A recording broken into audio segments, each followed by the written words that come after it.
What's up, guys? Welcome back to another Sport Universe video. What I want to talk about today is the Fernando Tatis extension by the Padres, who are having an outstanding winter. I'm going to talk about what he signed for, what I think about the deal, what the impact is going to be on other players looking for long-term extensions and long-term contracts. But before we get into that, please like and subscribe, hit the notification bell, and we'll get right into it. All right, so, Fernando Tatis gets paid big. 14 years, $340 million, which is average annual value of about $24 million.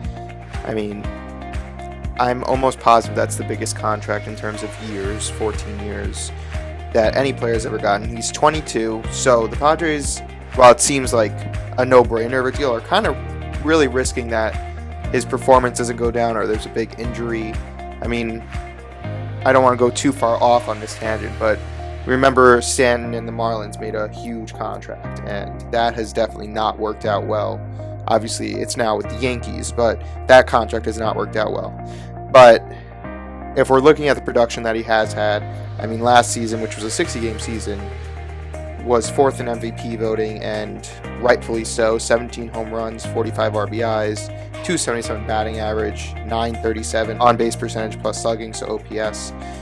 Just an outstanding season. Padres are risking a possible injury or a diminish in play or something like that. I mean, he's really only had one full season of actual baseball play, and to get a 14-year, $340 million contract is crazy. I mean, he's 22 right now, so at the end of this deal, if everything's like guaranteed, if it's no options, which I'm sure there are options, but let's just say there's not, he's going to be 36 years old, which is insane.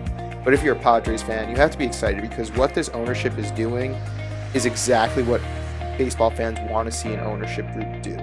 They've went out and made trades. They've made signings.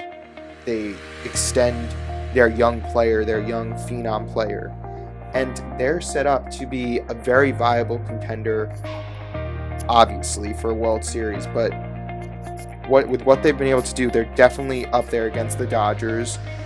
Now, what's sad is that the Dodgers have just continued to get better and likely are better than the Padres. But something to look forward to is this rivalry between the Padres and the Dodgers. It's going to exist for a while now, because before this, the Padres really hadn't been anything. But now they're adding players, they're adding pitching, and they're making their team very good.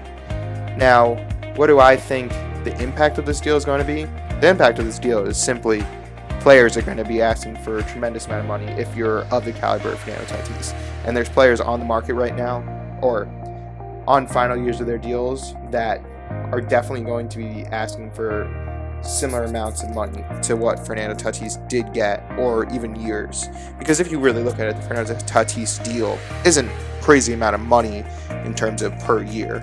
But players like Francisco Lindor with the Mets, he's going to be asking for money like this. Trevor Story, Corey Seager, Javi Baez, maybe the last two not as much money or not as big of a contract, but the two, Francisco Lindor, Trevor Story, are going to be asking for similar deals to this. And if we're going to do one that's more close to home for me, at least with Francisco Lindor and the Mets, I mean, Francisco Lindor is definitely worth a 10-year, $300 million contract, and I think that's what the Mets are going to have to do to be able to shore up that they can have Francisco Lindor long term. And that's just what it's going to be, the continued trend in that baseball, long-term deals for high amounts of money. And it's just going to get, even these contracts are going to get crazier and crazier as time goes on. But man, if you're a Padres fan, you have to be really excited with what this ownership group's doing, and you have to be really excited to be able to watch Fernando Tatis make great defensive plays, just hit really well for the next 14 years. And that's about it.